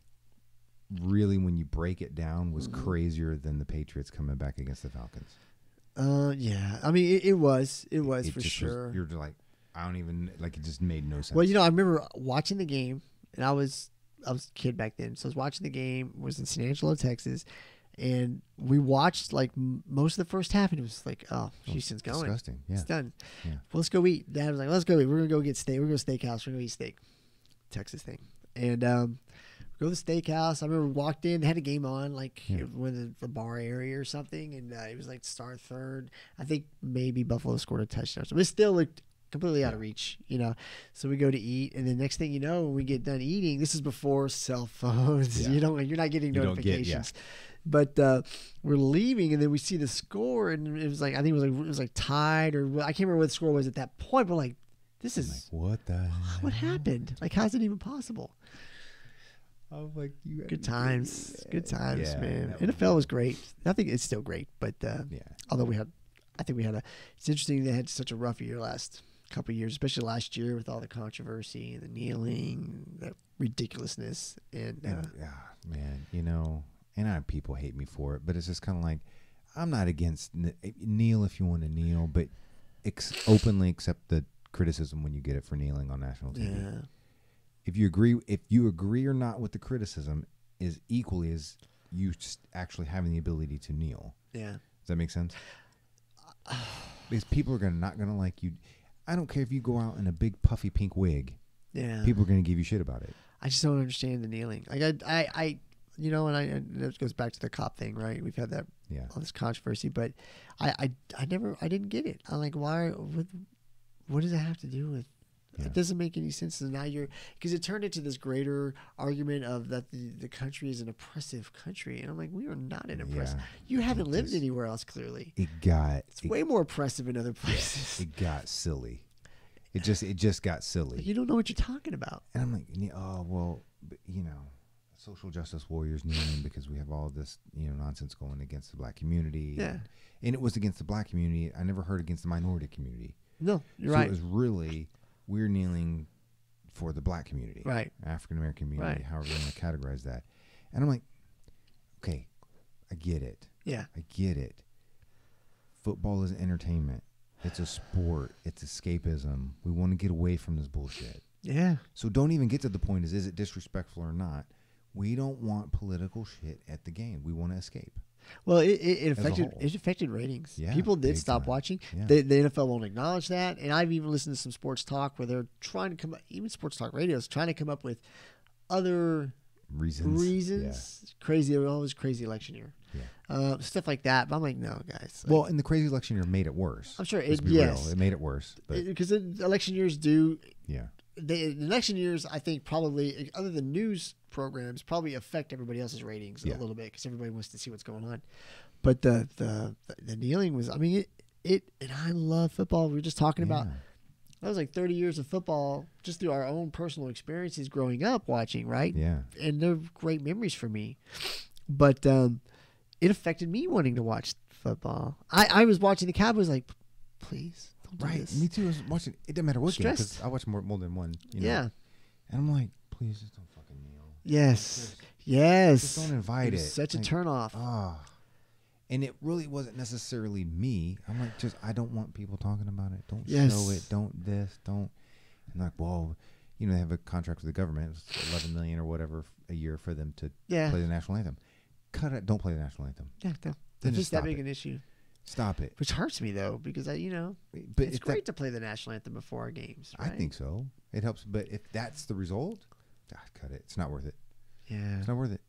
I don't know. Hopefully this year, I think they. Well, I'm not sure what the NFL came out with. I'm trying to remember. There's was some rule policy on the way it, it's handled, and so there's like they've basically assured there will be no more kneeling, I guess, and which is good because you know what? It is good for the NFL. Yeah. It's good for their product because you want the focus to be on the players in the game, and the players should want that. Yeah, you should want the focus on your talents. Yes. That's going to make you more money. That's going to make the NFL more money. It's going to make us happy watching the game. We're not dealing with the political stuff and our personal, political views aren't getting intermixed into our enjoyment. Right. And that means that if you have something to say and you want to fight against social injustice, go fight against it. Yeah. But at the game, don't kneel against the system that's allowing you to. I mean, it's a weird thing deal. When you're making the kind of money you're making to play a game, right? And which affords you the platform to be heard, but just post game interviews. Yeah, you have platforms. Go on 8 bazillion podcasts around the world. Yes, you have a platform outside the game, 100%. And I would not. I don't think. I mean, I may disagree with you. Yeah. And depending on what you say about. Because when you talk about police officers, like for most people, when they talk about police officers, it's just a blanket term. Yeah. But for me, you're talking about my friends and family. Yes. Is what you're talking about. Yeah. So I do take it personal. So yeah, I don't like that guy. Or you're an idiot. You really don't know what you're talking about. Right. You have a very poorly. Your perspective is very off and skewed. Right. It's wrong. Well, but my point is, I'm not going to argue with you. Yeah. Doing it on another platform outside the field, And I think this, because I'm all about being effective, right?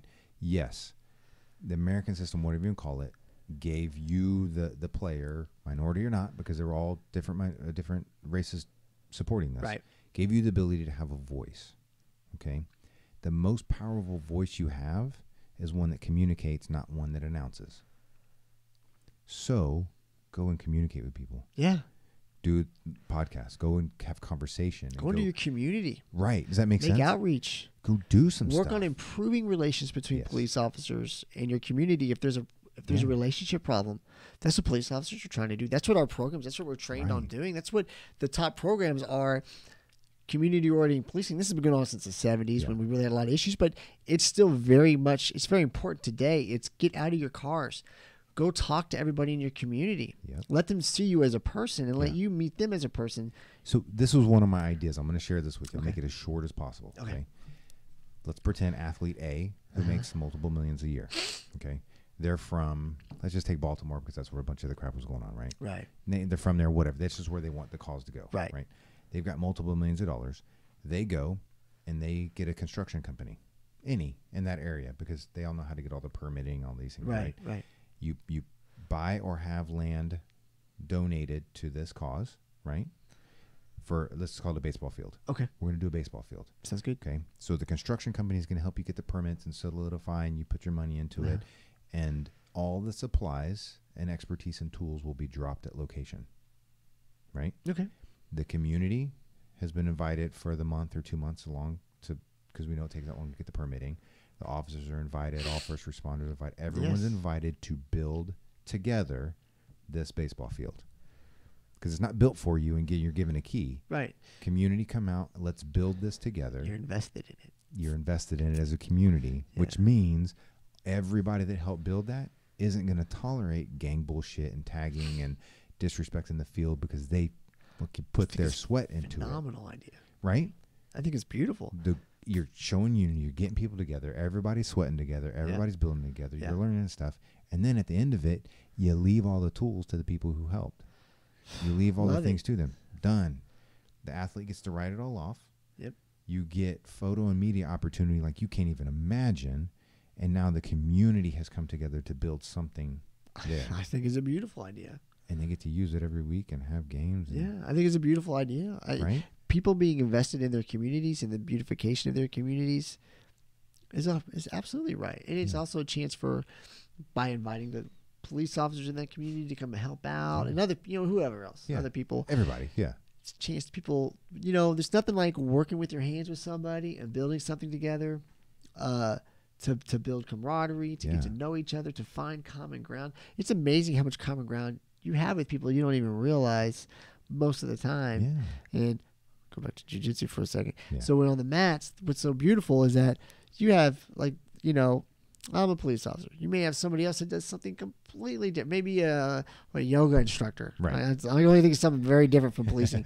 Completely different mindset. Yeah. But you know what? We're engaged in something together. We're invested in whatever we're doing together. It's amazing how much you will get along with each other and how much you'll I don't know, like you'll get to know each other. And I think what's your idea? I think it's a beautiful idea. I love it. I don't know why we're not doing it in every city. Right. And then you got to think is like food trucks will come, people with barbecue pits will come. Money's be made, so they're going to show up. It's all it just is so easy when it's done that way. I think it'd be great. I don't know why. I'm sure there's probably been something similar done, but I think more like the lines is I think what you said was they build it together. It's not built for them. Right. The community. Right. And I think most of the times it's I'm going to have this built for you guys, and then what happens? And here's the key: they don't have. They're not going to take care of it. Right. They're not. It's like, oh, that's nice. Yeah.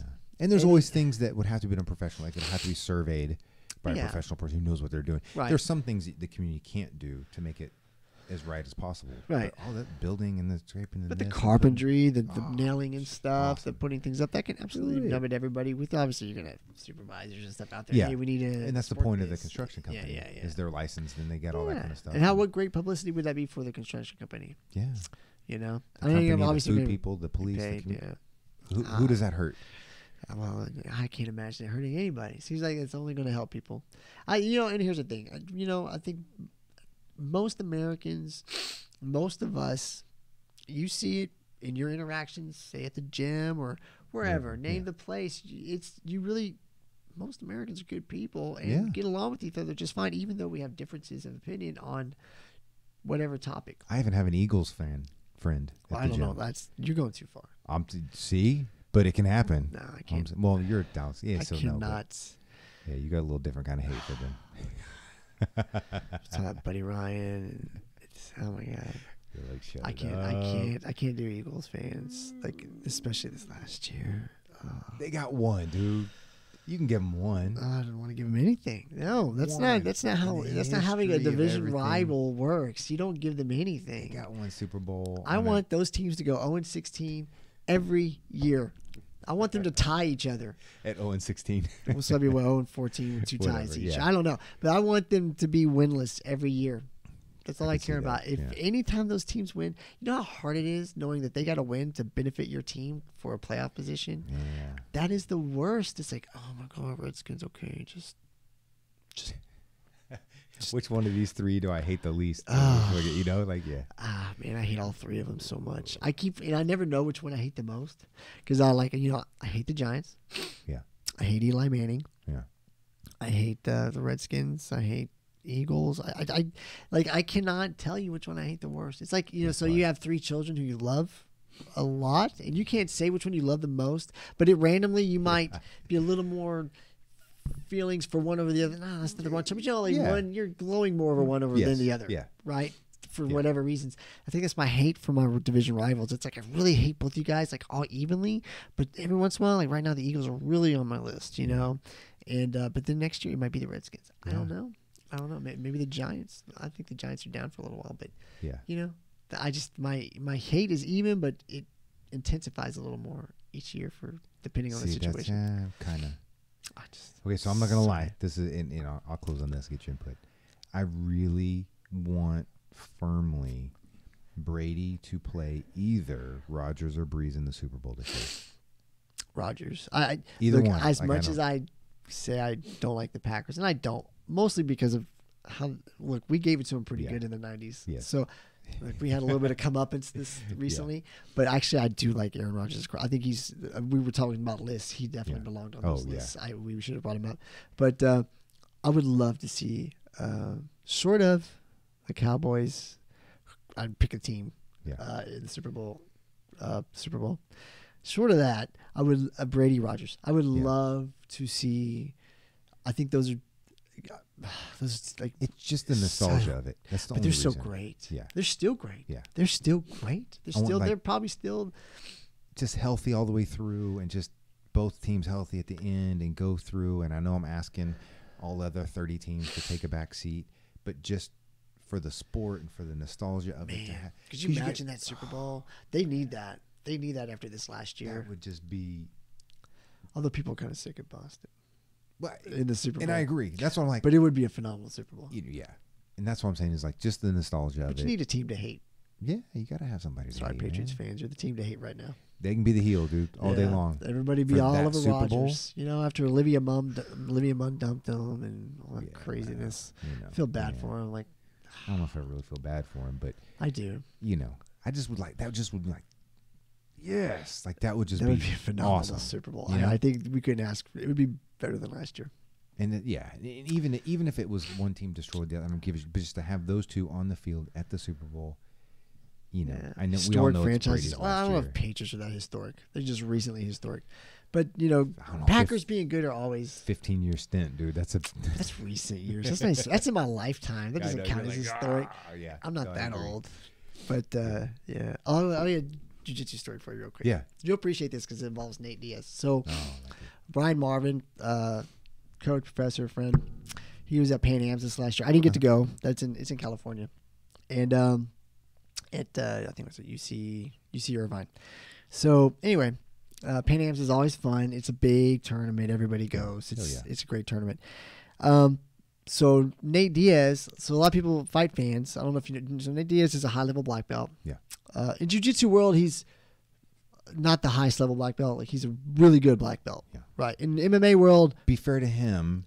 Because he's focused a lot on MMA. Well, yes, that's what I'm saying. Yeah. Like in the jiu-jitsu world, he's definitely up there, below Damian Maia, but still a very high level guy, and you know, very good. So anyway, he's at Pan Am's. So the way they set it up is at the major tournaments they have a black belt only section, and that's just so they can coach their athletes.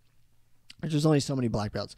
So they can be close to the mat and they can coach their athletes, and then everybody else is yelling and screaming. And it gets crazy, these tournaments. People are banging on stuff and hollering. It's a lot of fun. But the coaches can get close, right? So it's a black belt only area. Well, Coach Brian is Professor Brian. He's sitting, getting ready to coach one of our athletes. And he sees Nate Diaz. Like a lot of guys know Nate Diaz in the jiu-jitsu world. It's not that unusual. And he's sitting there trying to get into the black belt section. Well, he didn't bring his credentials. Like we all have little black belt credentials. Yeah. He didn't bring his credentials with him. And he's like telling me, hey, can I get in there? And it's some young kid, some guy who doesn't really follow MMA or anything, doesn't know who he is. Yeah. And he's like, no, it's only for black belts. He goes, well, bro, I am, you know, Nate Diaz. I'm sure he's like, yo, I am, you know how he talks. And he's like, well, I can't let you in without your credentials. And everybody's watching. Brian's watching. A couple other guys are watching. They're kind of a little snickering. Yeah, like, this is funny. This is hilarious. Nate Diaz is being told he can't come into the black belt section. And it's Nate fucking Diaz. Yeah, you know, like how the fuck do you not know?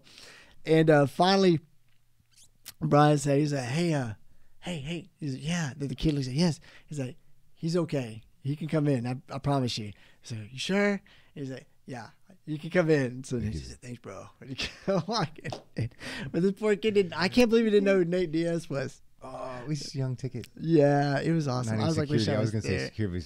Well, like they have like guys. I mean, kind of. It's checkpoint official. Yeah, checkpoint guy. And I guess he just doesn't.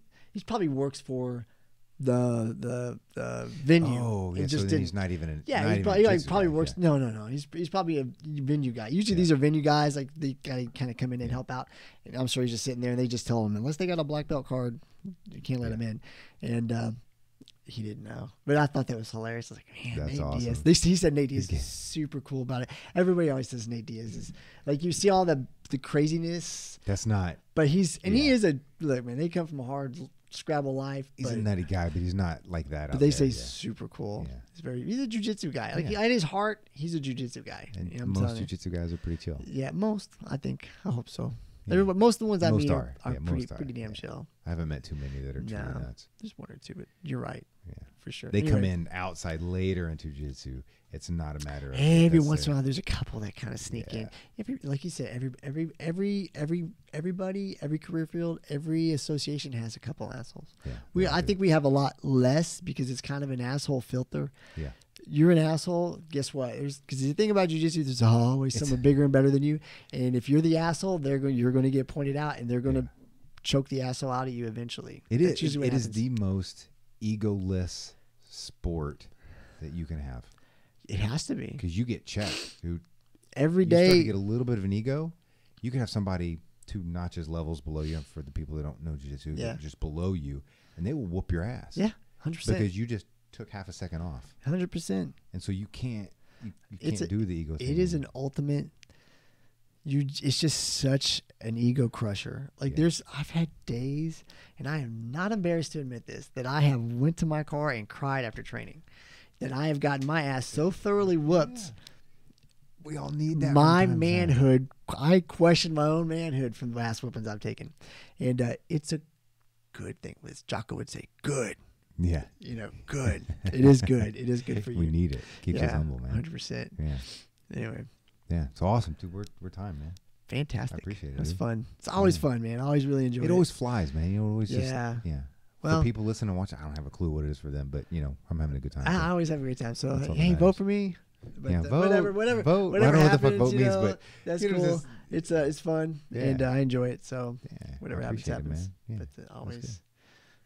Yeah, and then obviously I got things to talk to you off here. So sweet. Peace, everybody. All right, guys. We're gonna do this later.